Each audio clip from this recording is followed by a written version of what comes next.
السلام علیکم، میرا نام ہے مجاہد اور آپ دیکھ رہے ہیں دیوائے صاحب مجاہد۔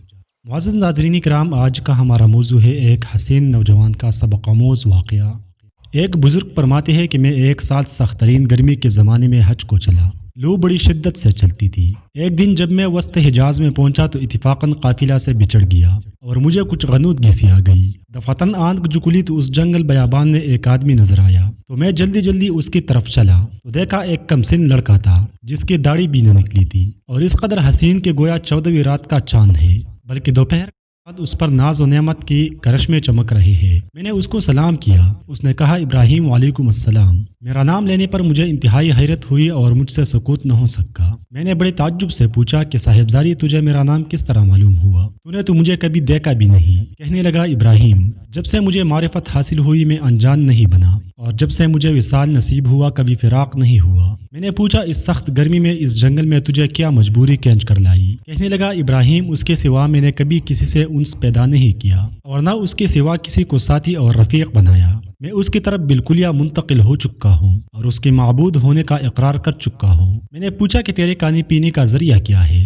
کہنے لگا، محبوب نے اپنی ذمہ لے رکھا ہے۔ میں نے کہا، خدا کی قسم، مجھے ان عوارض کی وجہ سے جو میں نے ذکر کیے تیری جان کے ہلاک ہونے کا اندیشہ ہے۔ اس نے روتے ہوئے کہ اس کی آنکھوں سے آنسو کی لڑی موتیوں کی طرح سے اس کے رخساروں پر پڑ رہی تھی، چند شعر پڑھی جن کا ترجمہ یہ ہے: کون شخص ڈرا سکتا ہے مجھ کو جنگل کی سختی سے، حالانکہ میں اس جنگل کو اپنے محبوب کی طرف چل کر قطع کر رہا ہوں اور اس پر ایمان لا چکا ہوں۔ مجھ کو بے چین کر رہا ہے اور شوق اباری لیا جاتا ہے، اور اللہ کا چاہنے والا کبھی کسی آدمی سے نہیں ڈر سکتا۔ اگر مجھے بھوک لگے گی تو اللہ کا ذکر میرا پیٹ بھرے گا اور اللہ کے حمد و ثنا کی وجہ سے میں پیاسا نہیں ہو سکتا، اور اگر میں ضعیف ہوں تو اس کا عشق مجھے حجاز سے خراسان تک لے جا سکتا ہے۔ تو میرے بچپن کی وجہ سے مجھے حقیر سمجھتا ہے، اپنی ملامت کو چھوڑ، جو ہونا تھا ہو چکا۔ میں نے پوچھا، تجھے خدا کی قسم اپنی صحیح عمر بتا، کیا ہے؟ کہنے لگا، تو نے بڑی سخت قسم مجھے دے دی جو میری نزدیک بہت ہی بڑی ہے۔ میری عمر 12 برس کی ہے۔ پھر وہ کہنے لگا، ابراہیم، تجھے میری عمر پوچھنے کی کیا ضرورت پیش آئی؟ میں نے کہا، مجھے تیری باتوں نے حیرت میں ڈال دیا تھی۔ کہنے لگا، اللہ کا شکر ہے، اس نے بہت نعمت عطا فرمائی اور اللہ کا فضل ہے، اس نے اپنی بہت سی مومن بندوں سے افضل بنایا۔ ابراہیم کہتے ہیں کہ مجھے اس کی حسن صورت، حسن سیرت اور شیرین کلام پر بڑا تعجب ہوا۔ میں نے کہا، سبحان اللہ، حق تعالی شانہ نے کیسی کیسی صورت ہی بنائی ہے۔ اس نے تھوڑی دیر نیچے کو سر جھکا لیا، اوپر کی طرف نظر اٹھا کر بہت ترچھی اور کڑوی نگاہ سے مجھے دیکھا اور چند شعر پڑھی جن کا ترجمہ یہ ہے: اگر میری سزا جہنم ہو تو میرے لیے ہلاکت ہے، اس وقت میری یہ رونق اور خوبصورتی کیا بنائے گی؟ اس وقت میری ساری خوبیوں کو عذاب ابدار بنا دے گا اور جہنم میں طویل عرصہ تک رونا پڑے گا، اور جبار جل جلالہ یہ فرمائے گا،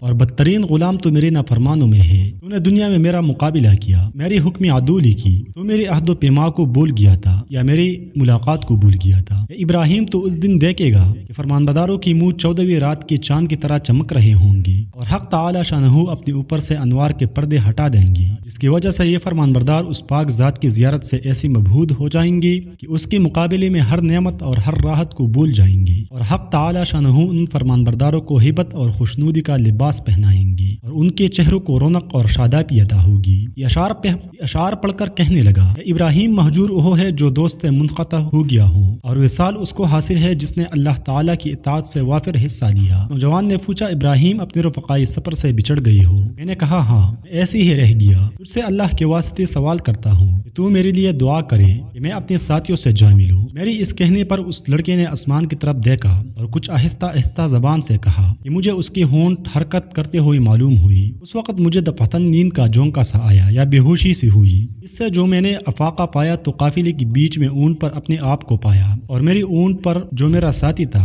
وہ مجھ سے کہہ رہا تھا، ابراہیم، ہوشیار رہو، سنبھلے رہو، ایسا نہ ہو اونٹ پر سے گر جاؤ۔ اور اس لڑکے کا مجھ کو کچھ پتہ نہ چلا کہ وہ آسمان پر اڑ گیا یا زمین کے اندر اتر گیا۔ جب ہم سارا راستہ طے کر کے مکہ مکرمہ پہنچ گئی اور میں حرم شریف میں داخل ہوا تو کیا دیکھتا ہوں کہ وہ لڑکا کعبہ شریف کا پردہ پکڑے ہوئے رو رہا ہے اور چند شعر پڑھ رہا ہے جن کا ترجمہ یہ ہے: میں کعبہ کا پردہ پکڑ رہا ہوں اور بیت اللہ کی زیارت بھی کر رہا ہوں، لیکن دل میں جو کچھ ہے اس کو اور راز کی بات کو تو خوب جانتا ہے۔ میں بیت اللہ کی طرف پیدل چل کر آیا ہوں، کہیں سوار نہیں ہوا، اس لیے کہ میں باوجود اپنے کمسنی کے فریفتہ عاشق ہوں۔ میں بچپن ہی سے تجھ پر مرنے لگا ہوں، جبکہ میں عشق کو جانتا بھی نہ تھا، اور اگر لوگ ملامت کری کسی بات پر تو میں ابھی عشق کا طفل مکتب ہوں کہ اللہ اگر میری موت کا وقت آ گیا ہو تو شاید میں تیرے وصل سے بہریاب ہو سکوں۔ اس کے بعد وہ بے اختیار سجدہ میں گر گیا اور میں دیکھتا رہا، اور اس کے بعد اس کے پاس گیا اور اس کو ہلایا تو وہ انتقال کر چکا تھا، رضی اللہ عنہ و رضاہ۔ ابراہیم رحمۃ اللہ علیہ کہتے ہیں کہ مجھے اس کے انتقال کا بڑا سخت صدمہ ہوا۔ میں وہاں سے اٹھ کر اپنی قیام گاہ پر آیا اور اس کی کفن دینے کے لیے کپڑا لیا اور مدد کے لیے 1-2 آدمی ساتھ لیے اور وہاں پہنچا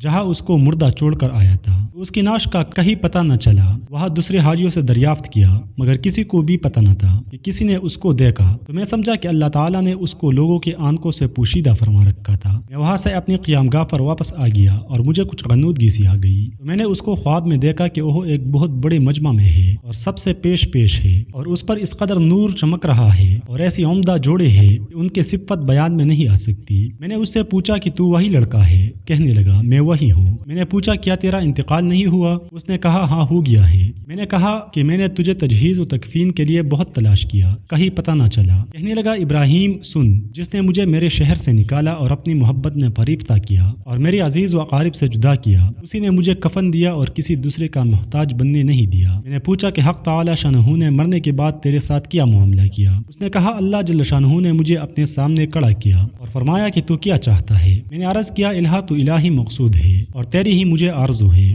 فرمایا کہ بے شک تو میرا سچا بندہ ہے اور جو تو مانگی اس کے لیے کوئی رکاوٹ نہیں۔ میں نے عرض کیا کہ میں چاہتا ہوں کہ میرے زمانے کے تمام آدمیوں میں میری سفارش قبول فرما لے۔ ارشاد ہوا کہ ان سب کے بارے میں تیری سفارش مقبول ہے۔ ابراہیم کہتے ہیں کہ اس کے بعد اس لڑکے نے خواب میں مجھ سے رخصتی یعنی مصافحہ کیا اور میں نیند سے بیدار ہو گیا۔ میں نے حج کے جو ارکان باقی تھے وہ پوری کیے، مگر اس لڑکے کی یاد سے اور اس کے رنگ سے میرے دل کو قرار نہ تھا۔ میں حج سے فارغ ہو کر واپس ہوا، لیکن حالت یہ تھی کہ راستہ میں سارے قافلے والے یہ کہتے تھے ابراہیم تیرے ہاتھ کی مہک سے ہر شخص حیران ہے کہ کیسی خوشبو آ رہی ہے، اور اس واقعہ کے نقل کرنے والے کہتے ہیں کہ مرنے تک ابراہیم رحمۃ اللہ علیہ کے ہاتھوں میں سے وہ خوشبو آ رہی تھی۔ محترم ناظرین کرام، تو یہ تھی ہماری آج کی کہانی۔ امید کرتے ہیں آپ کو پسند آئی ہوگی۔